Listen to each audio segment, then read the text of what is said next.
Oke, langsung saja kita ke pembahasannya, bos. 1. Macam-macam kebutuhan menurut tingkatan dan subjeknya. Kebutuhan menurut intensitas atau tingkatan. Menurut intensitas atau tingkatannya, kebutuhan manusia terbagi menjadi 3, yakni kebutuhan primer, kebutuhan sekunder, dan kebutuhan tersier. 1. Kebutuhan primer. Pasti kamu sering mendengar kata-kata sandang, pangan, dan papan. Kalau zaman now ditambah dengan chargeran.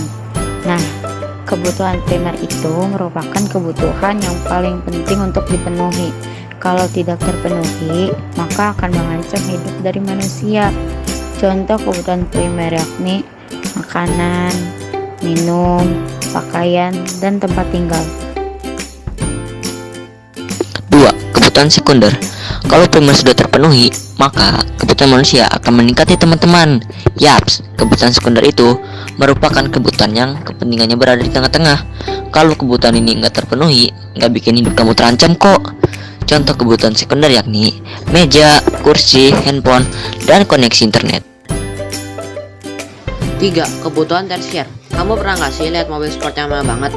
Harganya bisa sampai miliaran rupiah loh. Nah, itu termasuk kebutuhan tersier. Kebutuhan tersier atau kebutuhan barang mewah adalah kebutuhan yang dipenuhi setelah kebutuhan primer dan kebutuhan sekunder terpenuhi. Kebutuhan ini sama sekali tidak mengancam kehidupan manusia loh guys, hanya mengancam gengsi saja. Yaps, kebutuhan ini lebih mengedepankan gengsi. Contoh kebutuhan tersier yakni mobil mewah, kapal pesiar, mobil sport, dan berbagai macam benda-benda mewah. Kebutuhan menurut subjeknya. Kebutuhan menurut subjeknya itu terbagi menjadi 2, yaitu kebutuhan individual dan kebutuhan kelompok. Kebutuhan individual adalah kebutuhan yang berhubungan langsung dengan perorangan.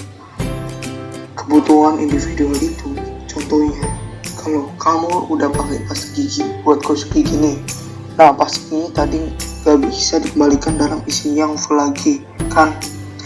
Sama kayak kamu beli air mineral dalam botol, sudah kamu minum 1 kali tegukan gak bisa full lagi kan isinya. Seperti itulah kebutuhan individual yang mana jika sudah digunakan maka tidak dapat digunakan kembali lagi. Sedangkan kebutuhan kelompok itu kebutuhan yang ada kaitannya dengan orang banyak. Artinya kebutuhan itu bisa digunakan bersama-sama. Contohnya ya seperti jembatan, sekolah, pasar, dan jalan raya.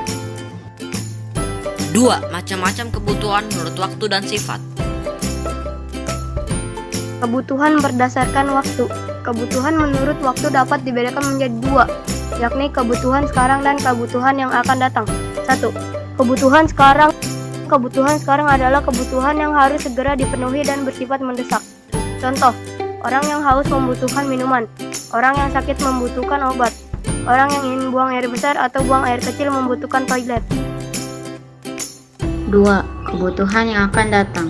Kebutuhan yang akan datang adalah kebutuhan yang dapat ditunda pemenuhannya hingga waktu yang ditentukan dan sifatnya tidak mendesak. Kebutuhan ini biasanya berhubungan dengan persiapan ataupun persediaan yang dibutuhkan untuk waktu yang akan datang.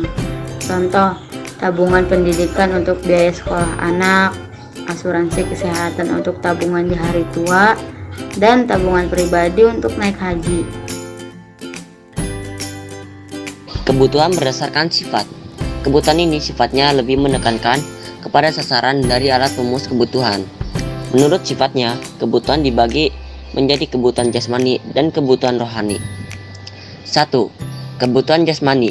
Kebutuhan jasmani adalah kebutuhan yang berhubungan dengan kesejahteraan tubuh atau jasmani. Untuk memperoleh kesehatan jasmani, maka kebutuhan ini harus terpenuhi. Contohnya adalah pakaian, minuman, dan makanan. 2. Kebutuhan rohani. Kebutuhan rohani adalah kebutuhan yang berhubungan dengan kesejahteraan jiwa atau rohani. Untuk memperoleh kesejahteraan jiwa atau rohani, maka kebutuhan rohani harus dipenuhi. Contohnya adalah ibadah untuk mendekatkan diri pada Tuhan, berkumpul dengan keluarga untuk mengobati rasa rindu, menonton film untuk menghilangkan stres. 3. Macam-macam alat pemenuhan kebutuhan menurut tujuan dan hubungannya dengan barang lain. Alat pemenuhan kebutuhan dibagi dua, yakni 1. Barang produksi, 2. Barang konsumsi. Adapun menurut hubungannya dengan barang lain, alat pemenuhan kebutuhan menurut hubungannya dengan barang lain dibagi ke dalam beberapa jenis, yakni 1. Barang substitusi, 2. Barang komplementer. Pembahasan berikut adalah penjelasan mengenai pemenuhan kebutuhan berdasarkan tujuan penggunaannya. 1. Barang produksi, barang modal. Barang produksi disebut juga dengan barang modal, merupakan barang yang dalam penggunaannya memerlukan proses. Barang ini pun digunakan untuk menghasilkan barang lain dan bukan untuk dihabiskan secara langsung. 2. Barang konsumsi. Barang konsumsi adalah jenis alat pemenuh kebutuhan yang digunakan langsung yang dihasilkan dari proses produksi. Yuk kita pahami lebih lanjut mengenai pengertian barang komplementer dan barang substitusi. Penjelasan jenis-jenis barang berdasarkan hubungannya dengan barang lain sebagai berikut. 1. Barang substitusi.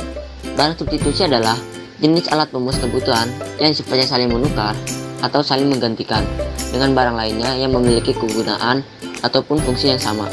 Sebagai contoh adalah nasi putih digantikan dengan singkong. 2. Barang komplementer. Barang komplementer adalah jenis alat pembuangan kebutuhan yang sifatnya adalah saling melengkapi. Contohnya adalah kipas angin yang baru akan menyala jika ada listrik, ataupun mobil yang baru bisa digunakan apabila ada bensin. 4. Macam-macam alat pemenuhan kebutuhan menurut wujud dan kelangkaannya. Menurut wujudnya, barang atau benda konkret. Benda konkret merupakan alat pemuas kebutuhan yang dapat dilihat, diraba, dan dirasakan manfaatnya. Contohnya, rumah, pakaian, roti, nasi, dan sebagainya. Jasa atau benda abstrak. Jasa merupakan alat pemuas kebutuhan yang hanya dapat dirasakan manfaatnya, tetapi dapat dilihat atau diraba. Contohnya, hiburan musik, layanan angkutan, dan sebagainya. Menurut kelangkaannya, benda bebas yaitu benda yang jumlahnya tidak terbatas sehingga untuk mendapatkannya tidak perlu pengorbanan atau secara cuma-cuma. Benda ini sudah ada di alam bebas, contohnya oksigen, air di musim penghujan, sinar matahari, dan sebagainya. Benda ekonomi yaitu benda yang tersedia dalam jumlah yang terbatas sehingga untuk mendapatkannya perlu pengorbanan. Contohnya air pada musim kemarau, pakaian, rumah, dan lain-lain. Benda ilit adalah benda yang jika jumlahnya sesuai kebutuhan akan bermanfaat, tetapi jika berlebihan akan merugikan kehidupan manusia. Contohnya air. Ketika hanya 1 gelas bisa kita minum, namun jika air tersebut melimpah sampai sekampung, kita akan menjadi kebanjiran. Hal ini juga terjadi pada api dan angin. Macam-macam alat pemuas kebutuhan berdasarkan proses terjadinya. 1. Barang mentah. Barang mentah adalah barang yang belum mengalami proses produksi, sehingga barang ini belum siap untuk digunakan. Barang mentah merupakan bahan dasar untuk membuat suatu barang. Contoh hasil hutan, damar, rotan, dan kayu. Hasil pertanian, padi, jagung, dan kedelai. Hasil perkebunan, hasil pertambangan, batu bara, dan timah. 2. Barang setengah jadi. Barang setengah jadi adalah barang yang sudah mengalami proses produksi lebih lanjut, tapi belum dapat digunakan karena prosesnya belum selesai. Contohnya bisa tekstil pada industri konveksi, kulit pada industri sepatu dan tas, tembakau pada industri rokok, dan lain-lainnya. Barang jadi adalah barang yang sudah melalui proses pengolahan sehingga siap digunakan untuk memenuhi kebutuhan. Contoh pakaian, sepatu, tas, sepeda motor, komputer, televisi, dan lain-lain.